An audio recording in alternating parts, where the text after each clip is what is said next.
ए है and this is also field circle, ये point आपका बी है। तो अब देखो मैंने पूछा बेटा इसका डोमेन क्या होगा, तो अब बेटा ये देखिए कि कितना रीजन ये प्रोजेक्ट कर रहा है ग्राफ एक्स एक्सिस पर। तो आप देखेंगे कि यहाँ से लेके यहाँ तक, यहाँ से लेके यहाँ तक रीजन प्रोजेक्ट कर रहा है। अब देखो कैसे आइडेंटिफाई करते हैं, आप टॉर्च लो और ऐसे मारो टॉर्च, तो ये कितना रीजन प्रोजेक्ट करेगा एक्स एक्सिस पे, इस पॉइंट से लेके इस पॉइंट तक। ठीक है, तो बेटा इस फंक्शन इस ग्राफ का जो डोमेन होगा, जो बेटा इस ग्राफ का डोमेन होगा वो क्लोज इंटरवल ए से कितना हो जाएगा, क्लोज इंटरवल बी। अब देखो ये सारी चीजें आपको आनी चाहिए 11th क्लास से कि क्लोज इंटरवल का मतलब क्या होता है, फील्ड सर्कल का मतलब क्या होता है, फील्ड ओपन सर्कल का मतलब क्या होता है। ठीक है, चलो एक चीज और देख लेते हैं। मान लो मेरे को एक ग्राफ ऐसे दे रखा है, ओके एंड ठीक है, suppose this is A, this is B, this is C and this is D.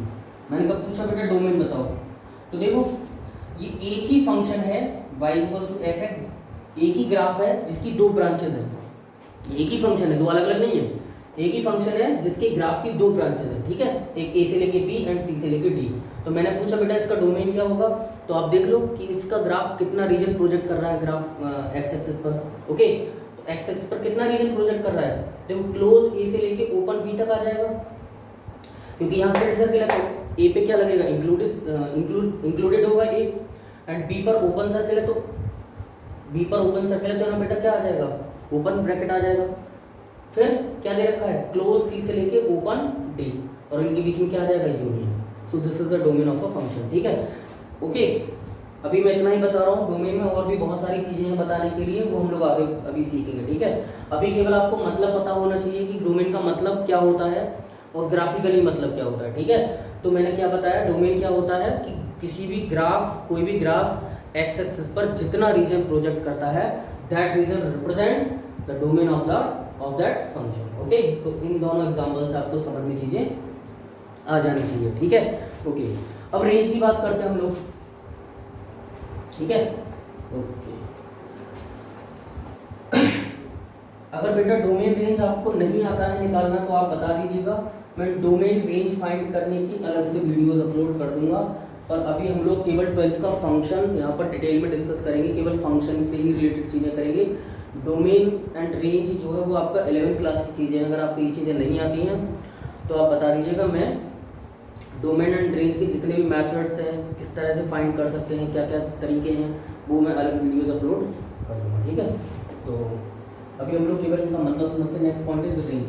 Range क्या होता है बेटा, देखो बेटा रेंज होता है the possible values of y,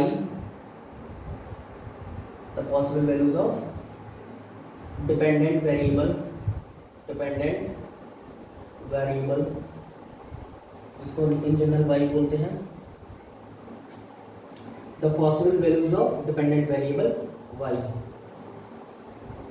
चलो इतना ही रह दो। ठीक है, रेंज को क्या होता है, जितनी भी पॉसिबल वैल्यूज होती हैं y की उनको क्या बोलते हैं, रेंज ऑफ द फंक्शन। ठीक है, okay the possible values of y का मतलब बेटा ये हो गया कि डोमेन के करस्पॉन्डिंग जो भी पॉसिबल वैल्यूज निकल कर आएंगी y की उनको क्या बोलेंगे हम लोग, रेंज ऑफ द फंक्शन बोलेंगे। ठीक है, और ग्राफिकली अगर मतलब देखें इसका, तो ग्राफिकली मतलब क्या हो जाएगा इसका रेंज का, इसको रेंज को ऐसे समझ नहीं आया तो आप ऐसे समझो, फंक्शन की जो भी आउटपुट्स निकल कर आते हो ना, आउटपुट्स को रेंज बोला जाता है। ठीक है, उन आउटपुट्स को, अब आउटपुट्स किसके करस्पॉन्डिंग आता है, इनपुट के करस्पॉन्डिंग, डोमेन के करस्पॉन्डिंग। ओके, तो उन्हीं वैल्यूज को क्या बोलते हैं, range of the function. Graphically मतलब क्या होता है, the region projected by the graph on the y axis. ठीक है, मतलब कहने का ये है कि कोई भी, suppose this point is a and this point is b, तो बेटा जितना रीजन ये ग्राफ y एक्सिस पर प्रोजेक्ट करेगा उसको क्या बोलेंगे, रेंज ऑफ अ फंक्शन। तो ये f ऑफ a है, ये f ऑफ b है, तो बेटा इस फंक्शन का जो डोमेन हो जाएगा वो क्लोज्ड a से क्लोज्ड b, एंड जो रेंज हो जाएगी बेटा वो कितनी हो जाएगी, f ऑफ a से लेके बेटा f ऑफ b से लेके, बेटा ये क्या होगा, f ऑफ b होगा, and this will be F of a, f of b से लेके एफ ऑफ ए, ये बेटा क्या हो जाएगा आपका रेंज हो जाएगी, ठीक है। ओके और देख लो एक आध एग्जांपल, सपोज एक ग्राफ मेरे को ऐसे दे रखा है, चलो इसको रफ ही कर देता हूँ, ठीक है। नोट करते रहना बेटा, ठीक है, इसको नोट करते रहना, ये रेंज हो गई, ठीक है। ये सारी चीज़ें देखो बेटा कई सारे चैप्टर्स में यूज़ होंगी, आपका क्वांटिटेटिव पढ़ोगे आगे चल के, एप्लीकेशन ऑफ डेरिवेटिव पढ़ोगे, ठीक है, तो वहाँ सारी चीज़ें ये यूज़ होंगी। इनफैक्ट जब आप एप्लीकेशन ऑफ इंटीग्रेशन पढ़ोगे वहाँ पर भी कहीं ना कहीं एरिया अंडर द कर्व में ग्राफ वगैरह का थोड़ा बहुत यूज़ है, ग्राफ आना चाहिए, ठीक है, क्योंकि वहाँ पर भी आपको कुछ चीज़ें ग्राफ से जल्दी सॉल्व हो जाएंगी वहाँ पर भी, ठीक है। तो देखिए मान लो एक ग्राफ मेरे को ऐसे दे रखा है सपोज, ओके, एंड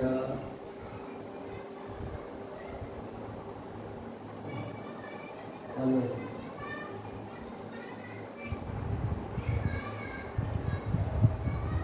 ठीक है बेटा, ये है, ये बी है, ये सी है, एक्स एक्सिस है, ऑरिजिन, ठीक है। Suppose this is F of ए,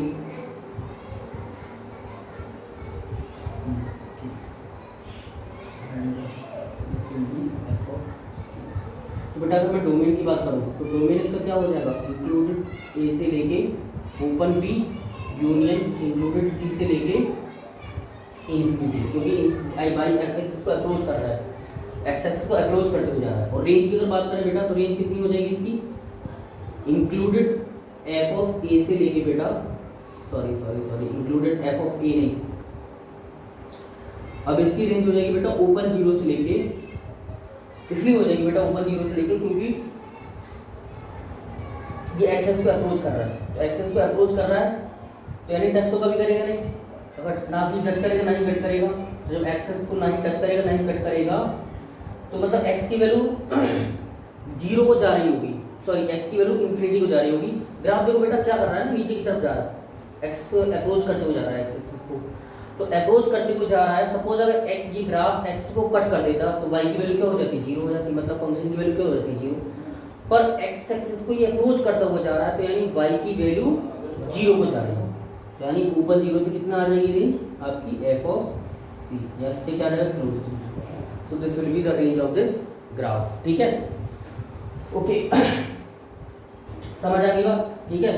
अब चलो फंक्शन पे ही चलते हैं, ठीक है। ये डोमेन रेंज समझ आ गया होगा, ठीक है। ओके अब हम लोग बढ़ते हैं फंक्शन के पास, ठीक है। देखो ये सारी चीज़ें डोमेन रेंज एंड ये सारी चीज़ें 11th की है, ठीक है, आपको आनी चाहिए पहले से। तो फंक्शन में अब हम लोग पढ़ने वाले कुछ बेसिक ग्राफ हैं, हाँ, तो कुछ बेसिक ग्राफ आपको आने चाहिए। अगर ये बेसिक ग्राफ आपको आते हैं तो कुछ प्रॉब्लम्स आपकी बिना पेन पेपर के ही सॉल्व हो जाएंगे, ठीक है। तो वो मैं बेसिक ग्राफ आपको पढ़ाने जा रहा हूँ, उसके बाद हम लोग क्लासिफिकेशन पढ़ेंगे फंक्शन का, ओके। सो बेसिक ग्राफ में सबसे पहले आ जाता है आपका कांस्टेंट फंक्शन।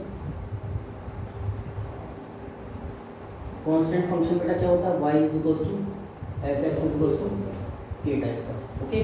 तो बेटा अगर इसका ग्राफ में बनाऊँ, इसका ग्राफ ये x है, सपोज ये y है, इसका ग्राफ बेटा पैरेलल टू x एक्सिस बनता है, ये ओरिजिन है, ये जो डिस्टेंस होगी बेटा ये हो जाएगी क्योंकि y की वैल्यू के होगी, ये जो पॉइंट होगा वो आपका क्या हो जाएगा 0, के। तो बेटा इसका जो डोमेन होगा, देखो बेटा इसका जो ग्राफ होगा वो इंटरसेक्ट डायरेक्शन, मतलब दोनों तरफ एक्सटेंड कर सकते हैं, दोनों तरफ इसको क्या कर सकते हैं, एक्सटेंड कर सकते हैं, ठीक है। तो इसका डोमेन क्या हो जाएगा, आर हो जाएगा। क्यों आर हो जाएगा, ऑल रियल नंबर हो जाएगा। क्यों हो जाएगा, क्योंकि इस लाइन को हम लोग, ये लाइन एंडलेस है, इसको इनफाइनाइट डायरेक्शन में एक्सटेंड कर सकते हैं। तो कोई भी ये पूरे के पूरे एक्सिस को क्या करेगा, प्रोजेक्ट करेगा, इसलिए इसका डोमेन क्या हो जाएगा, आर हो जाएगा, पहली चीज़। दूसरा आप ऐसे भी समझ सकते हैं कि ये जो कांस्टेंट फंक्शन है इसको किसी भी x की वैल्यू से प्रॉब्लम ही नहीं है, इसमें कोई भी x की वैल्यू रख दो ये कभी नॉट डिफाइन होगा ही नहीं, ठीक है। तो इसलिए भी इसका डोमेन क्या होगा, आर होगा। अगर रेंज की बात करें बेटा तो इसमें x की वैल्यू कुछ भी रख दो, आंसर क्या आएगा हमेशा k, तो रेंज क्या होगी इसकी बेटा k। तो ये हो गया हमारा पहला फंक्शन कांस्टेंट फंक्शन। दूसरा आ जाता है हमारा आइडेंटिटी फंक्शन। आइडेंटिटी फंक्शन में बेटा क्या होता है, y is equal to f x is equal to x, this is the identity function. इसका बेटा ग्राफ बनाओगे तो इसका ग्राफ बेटा ऐसे बनता है y x, ये भी बेटा एंडलेस होता है। ओके, तो इसका भी डोमेन क्या हो जाएगा, ग्राफ को देख के पता चल रहा होगा r हो जाएगा। क्यों r हो जाएगा, क्योंकि इसको इंडेफिनिट डायरेक्शन में दोनों तरफ खींचो तो पूरे के पूरे एक्सेस को क्या करेगा, प्रोजेक्ट करेगा। ठीक है, तो इसका डोमेन r हो जाएगा और रेंज भी क्या हो जाएगी इसकी, रेंज भी बेटा r हो जाएगी, क्योंकि पूरे के पूरे y एक्सेस को भी ये क्या करेगा, प्रोजेक्ट करेगा। ठीक है, पहली चीज। दूसरा ये कि आप यहीं से देख लो डोमेन के लिए कि x को किसी भी वैल्यू से प्रॉब्लम ही नहीं, मतलब ये नॉट डिफाइन होगा ही नहीं किसी भी x की वैल्यू के लिए, तो इसलिए डोमेन तो क्या हो जाएगा, ऑल रियल नंबर। ठीक है, तो y की वैल्यूज भी क्या आ जाएंगी, ऑल रियल नंबर ही आ जाएंगी। ठीक है, क्योंकि जो आइडेंटिटी फंक्शन में क्या है, जो इनपुट दे रहे हो वही आउटपुट आ जाएगा। ठीक है, समझ आ गई बात। तो ये हमारा क्या है, आइडेंटिटी फंक्शन। आगे बढ़ते हैं थर्ड पॉइंट। थर्ड पॉइंट में आ जाइए आप, ये रफ कर रहा हूँ बेटा, मैं नोट करते रहना इस चीज को। आगे आते हैं हम लोग थर्ड पॉइंट में, point 3, linear function. Linear function क्या होता है बेटा, y equals to f x equals to a x plus b type, where a is not equals to 0। And ये जो a होता है बेटा, इसको हम लोग क्या बोलते हैं, स्लोप बोलते हैं। अगर आपने 11th क्लास में थोड़ी सी अच्छी पढ़ाई की है, मतलब ठीक ठाक आपने पढ़ाई की है, तो आपको स्ट्रेट लाइन में पढ़ाया होगा कि y equals to m x plus c will represent the equation of a straight line in point slope form. Sorry, point slope form नहीं, slope intercept form. ओके, तो वहां पर y इक्वल टू जो mx plus सी था, वहां पर m क्या represent करता था, एक बार फिर चलो देखो, ये कौन सी फॉर्म होती थी इक्वेशन ऑफ लाइन की, ये होती थी आपकी स्लोप इंटरसेप्ट फॉर्म।